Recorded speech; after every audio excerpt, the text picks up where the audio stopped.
So in this part, we're going to look at the roles of specific effector T cells. The first one we're going to look at is helper T cells, and these are going to play a central role in adaptive immune response, and they do so by activating both the humoral and cellular adaptive immune responses.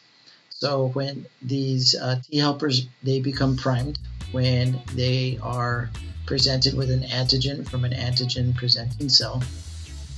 These helper T cells are going to do a few things. They're going to help activate B cells and T cells.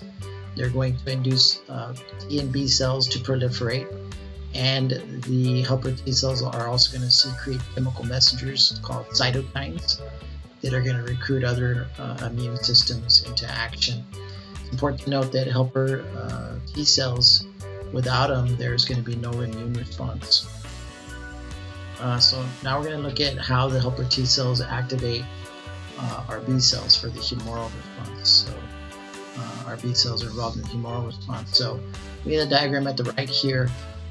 We have our helper T cell right here, and then we have our B cell here. And our B cell has an antigen here. It's presenting a foreign antigen that doesn't belong to self, and it's presenting it at the end of our major histocompatibility 2 proteins. Okay? And this is also a CD4 helper T cell,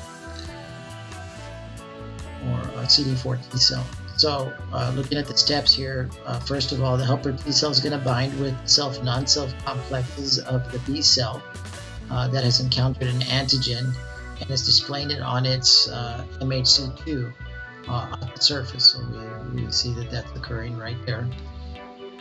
And then in step 2, the helper T cell is going to release interleukins. These are these little molecules that are being released there from the helper T cell. It's going to release the molecules, and that helps to stimulate or signal to the B cell to complete activation. So now, when this process is complete, the B cell has now gone from has now become activated. What happens here is it's going to stimulate the B cells to divide more rapidly and begin antibody formation. Now these B cells can be activated without the help of the helper T cell, but the response will be weak and short-lived. And so most antigens then are going to be T cell dependent antigens. And so they're going to require that the helper T cell co-stimulates the B cell. So that's where you get the biggest response there. And then for the cellular response here, we're going to have the activation of the CD8 cells.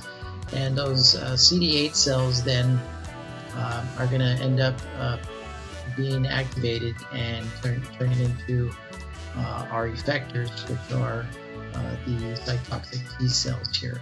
So the helper T cells play a role in causing our naive T cells to become that have the CD8 surface protein become the cytotoxic T cells. So looking at the steps here, you have your helper T cell here. Over here you have your dendritic cell there that's taking in some foreign antigen, and it'll become an antigen presenting cell once it processes it. And then over here we have our CD8 T cell, which is our naive cell, has not been activated yet. So in step 1 here, the helper T cell is going to bind to the dendritic cell. So we see that binding occurring right here. In step 2, the helper T cell is going to stimulate the dendritic cell, which is our phagocytic cell, to express a co-stimulatory molecule. So you see the arrow here is pointing to that co-stimulatory molecule here. And so then in step 3, the dendritic cell can now activate the CD8. So once this co-stimulatory molecule is produced, this is going to help assist in activating the cell. And this is also going to be assisted by the release of interleukin-2s, which are going to be released from that helper T cell.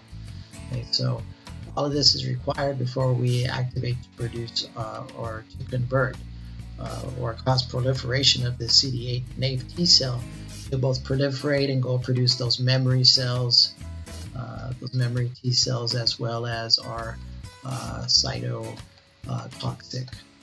T cell effectors.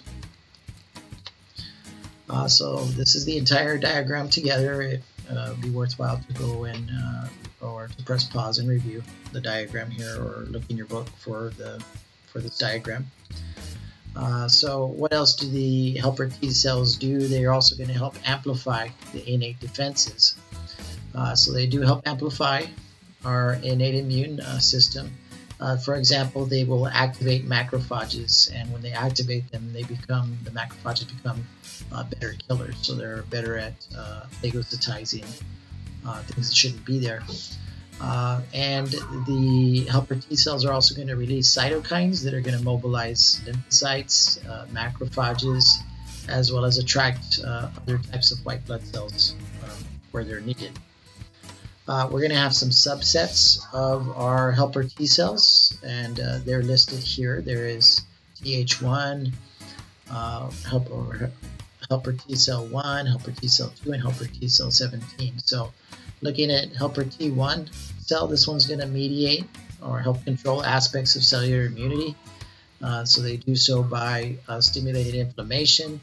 They activate macrophages and promote differentiation of our CD8 cells to the cytotoxic T cells. And then we have helper T2s. These are going to help defend against parasitic worms.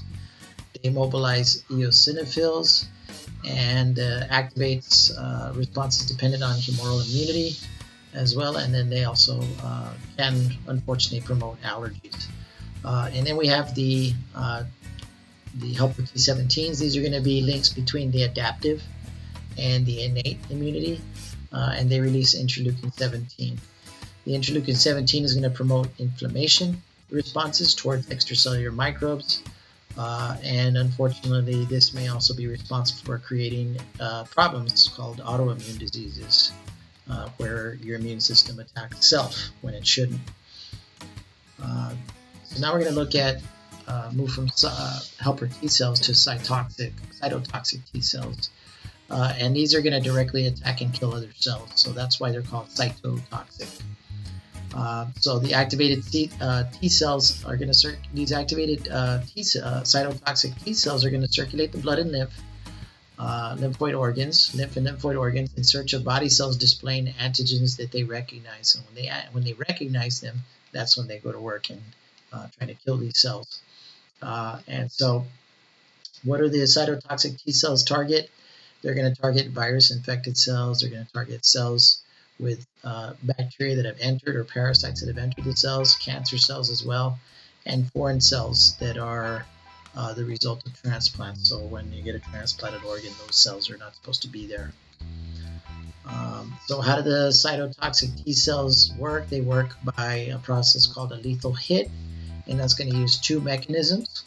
They're listed here. In the first mechanism, the cytotoxic T cell is going to release perforins and granzymes by exocytosis, and the perforins are going to work by creating a pore in the bad cell, and that pore is going to allow for the other molecules, the granzymes, to enter, and those granzymes are going to cause that damaged cell to go through apoptosis, which is programmed cell death. The other way that cytotoxic T cells work is to bind to a very specific membrane receptor on the target cell, and just that binding sends a message inward to the cell to start the bad cell to start apoptosis. So that's the second method there. Overall, this diagram here shows the cytotoxic T mechanism there. So here you have your cytotoxic T cell recognizing a target cell, and then if we zoom in right here and then look at the enlarged diagram over here, you can see that binding is going to cause exocytosis of both perforin and granzymes, and so the perforin molecules land on the membrane of the other cell, and they arrange themselves in a way that creates a pore. So here's your pore right here, and then that pore allows the granzymes to enter, and when the granzymes enter, then that causes this cell right here to go through apoptosis. Once this cytotoxic T cell has done its job, then it leaves and will go and find other cells that are displaying the same kind of problems based on the signaling on the surface of those cells. Here is an image of a cytotoxic T cell attacking a cancer cell. and it's a scanning electron micrograph, and it's been color enhanced, so it looks nicer. So looking at other cell that behaves the same way, those natural killer cells, which have been mentioned earlier, which are part of the innate system, they're going to use some of the same key mechanisms that cytotoxic T cells use for killing their targets. For example, releasing perforin and granzymes. However, the natural killers cells recognize other signs of abnormality that the cytotoxic T cells do not look for. The cytotoxic T cells are looking for very specific antigens or signals on these bad cells. But the natural killer cells, they're going to be looking for cells that, for example, because of some changes occurred within the cell, are no longer displaying these MHC proteins on the surface. And the MHC proteins are one of the other ways that your immune system recognizes that the cell belongs in your body. The natural killers also look for antibodies that are coding target cells. So antibodies that have been produced by plasma cells land on a target cell, then the natural killers can recognize those. And also they're going to look for different surface markers that are seen in stressed cells. So sometimes a cell is not functioning properly and it will display certain types of markers on its surface to indicate to the natural killer, you need to get rid of me because I'm not any good anymore. And the process by which these natural killers and cytotoxic T cells overall, they move throughout the body, prowling the body. This is called immune surveillance. Sounds pretty cool. And then you have regulatory T cells, and these are going to help regulate the response. So we don't want the response to go crazy and go nuts. So we want the immune response to have some control over it. So that's the job here. This is going to dampen their immune response or help to bring the immune response down. And this can do these cells can do so by direct contact with other immune cells or by secreting inhibitory cytokines, for example, interleukin 10, or another signaling molecule called transforming growth factor beta, which is symbolized TGFB. These are briefly summarized in an earlier table that was brought up on these cytokines. So these cells, these regulatory T cells, are important in preventing an overactive immune system that would start attacking self or cells that belong there. So this suppresses self-reactive lymphocytes in the periphery, which the periphery would be outside the lymph organs. These types of cells are being used in research now to help induce tolerance to transplanted tissues. So we can use the regulatory T cells to dampen the responses by other immune cells. Then that might help prevent the rejection of the organ. And also in cases where individuals have developed an autoimmune disease where your immune system is attacking your own body in some way, your own cells, these cells might be useful in that sort of treatment. Overall, this diagram summarizes the entire primary response of your immune system. So we can follow it real quick here. At the top here, we have our antigen, and throughout the diagram, we're going to abbreviate it as AG. And so those antigens are symbolized by these little red symbols here. Perhaps they're bacteria. So if we follow to the right, we have our innate defenses, and they include mechanical barriers like the skin and the mucous membranes. Once we get now to these, the second line here, you have your internal defenses. And here we're just showing one of those. There's your membrane attack complex that's formed from complement, which can cause the bad cells to lyse. And then we follow to the right here. We have a B cell, B lymphocyte in its nave, and it encounters some antigens in there. And so that encounter would cause this cell to become activated. Go through clonal selection, go through cell division. Some of the cells are going to produce memory cells, that remember that antigen, and others are going to become the effectors that are the plasma cells, and these are the ones that are going to secrete our antibodies that can recognize that antigen. And so now they can circulate around and bind to those antigens. Also, this B cell here can also take in, by phagocytosis, take in the antigen and then go and present that antigen to the helper T cell. And so we just finished discussing the helper T cell right now. And so then that helper T cell can go and do some of what the helper T cell does. So remember, these helper T cells are important in helping to regulate both the humoral and the cellular response. So the left side of this diagram is about the cellular response here. And so if we look here up at the top, in the cellular response, we have a cell like a dendritic cell that has phagocytized some of the antigen. And once it phagocytizes it, then it presents pieces of that antigen at the surface. So now our dendritic cell becomes the APC, or antigen presenting cell. And this antigen presenting cell then can activate both our CD8 nave cell as well as our CD4 nave cell. The CD4s, remember, both types are going to end up, once they're activated, are going to produce memory cells, which will remember interaction with that antigen. In case we're exposed later, a secondary response will be much quicker. And so the other effect, the effector that's produced by the nave CD4 is going to be our helper T cell. And the helper T cell can do things like go and stimulate the humoral response, so that can go and stimulate our plasma cells, which we saw on, just a while ago. The helper T cells can also, with the help of cytokines, stimulate our innate responses with cells like stimulating cells like macrophages and natural killers, and so they help in that way. And then the helper T cells also go help induce, by way of co-stimulation, our CD8 cells. And again, those CD8 cells produce memory cells, but the other cell they're going to produce is the cytotoxic T cell, which we literally just finished discussing right now. So overall, the effect of all of this here is to inhibit any further growth of these pathogens, whether they're bacteria or whatever. So inhibit the growth of those, or the multiplication of those antigens that are creating problems. Overall, this table summarizes both the cells and the molecules of adaptive immune responses, so make sure you review it. Just quickly here, it talks about B cells and what they are. Those are lymphocytes. They mature in the bone marrow.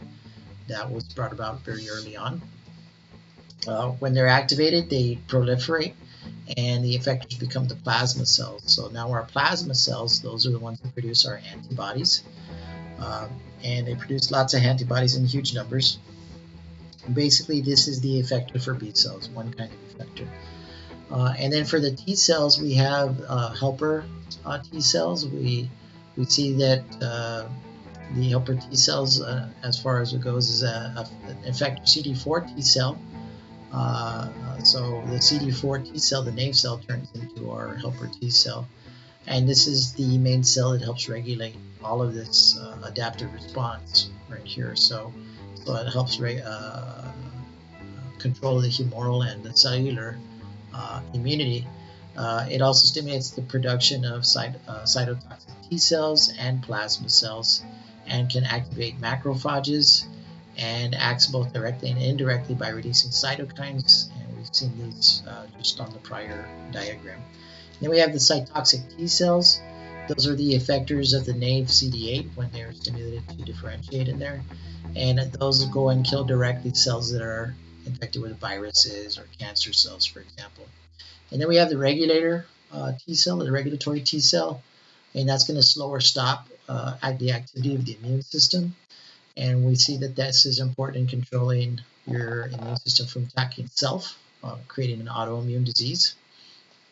And then we have our memory cells, and these are descended from both activated B cells as well as any class of the T cells we saw that were activated.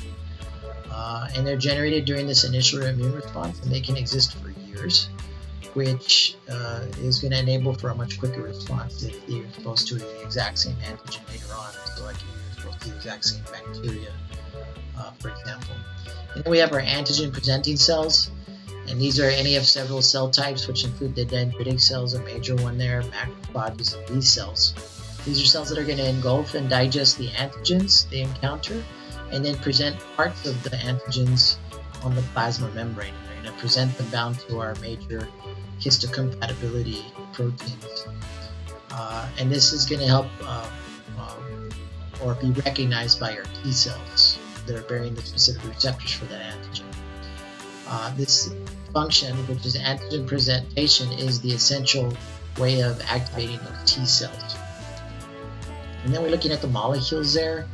Our antigens, which we've been using regularly, those are substances that can provoke an immune response, and typically they're large molecules, not normally present in the body. And then we have antibodies. They're also called immunoglobulins.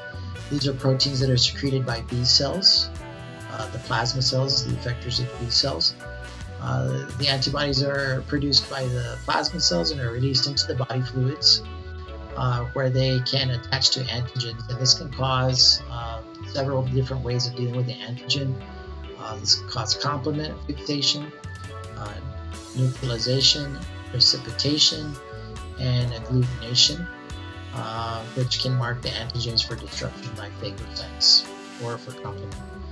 And then there was the perforins and granzymes. Remember, the perforins are going to be reduced by helper, the cytotoxic T cells. The perforins are going to create the pores. Perforation means having holes in them. And then the granzymes are going to induce the apoptosis to occur.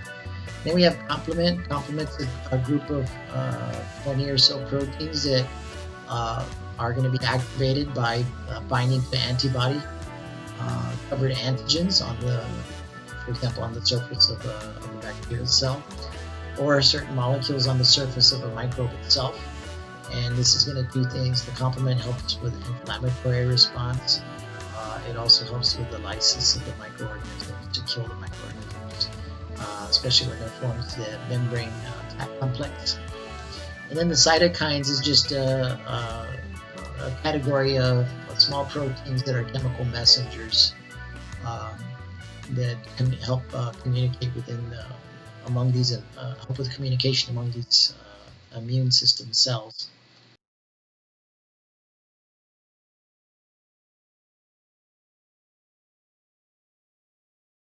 This patient's cold is caused by rhinoviruses, shown here in red, that entered her nasal passages and escaped the first-line innate defenses such as mucus and cilia. Some of these rhinoviruses entered the respiratory epithelial cells where they replicated, releasing more rhinoviruses into the patient's nasal passages and tissue fluids. In the tissue fluids, cells of the second line of innate defense, such as this dendritic cell, carry out surveillance for anything that appears foreign. Dendritic cells engulf the rhinovirus within an endosome. The endosome fuses with a lysosome, whose enzymes digest the rhinovirus. The resulting rhinovirus fragments are called epitopes. The dendritic cell then attaches the rhinovirus epitopes to presentation molecules called MHC2. This complex folds outward so that it sits on the outside of the dendritic cell membrane. The dendritic cell then enters a lymphatic vessel and travels to a nearby lymph node. Here, the dendritic cell, part of the innate defenses, encounters a helper T cell, which is part of the adaptive defenses. The T cell receptor, or TCR, of this helper T cell recognizes the rhinovirus epitope, while the CD4 glycoprotein associated with the TCR recognizes the MHC2. The dendritic cell then stimulates activation of this helper T cell.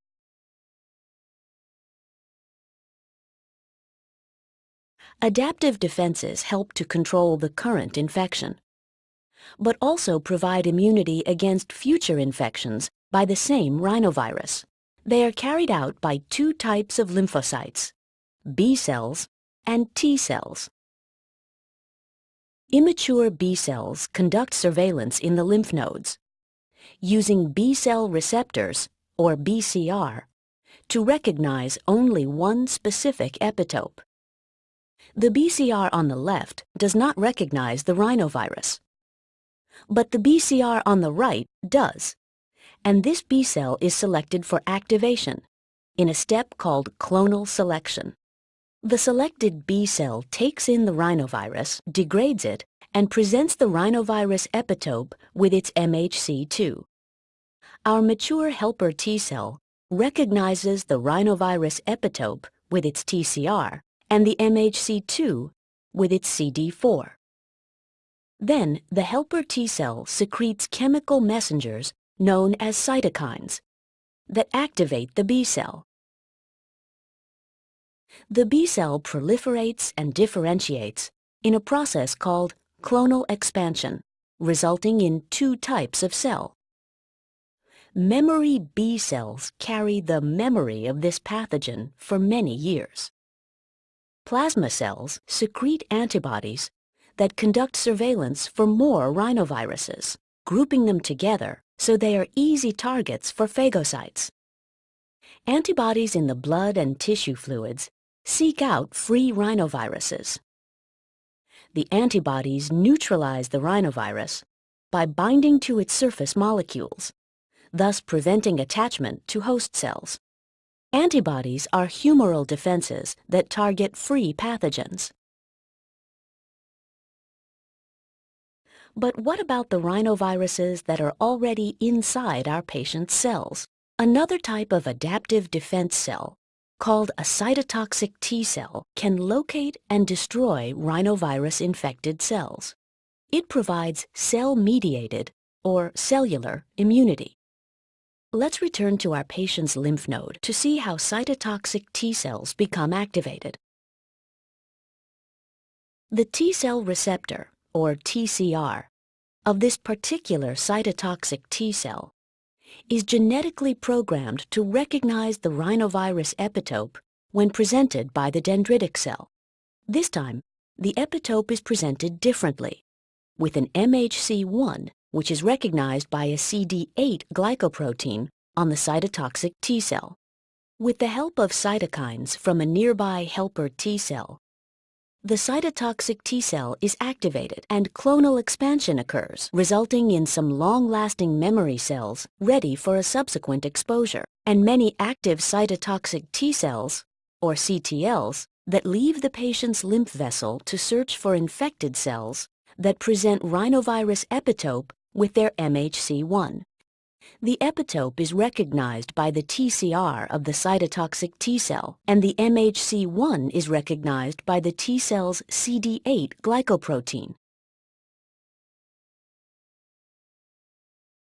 The cytotoxic T cell then secretes perforin molecules, which form channels in the infected cell's membrane. Granzyme, also from the T cell, passes through the perforin channels and activates enzymes that lead to apoptosis, the programmed death of the infected cell. The cytotoxic T cell then moves on to look for another infected cell.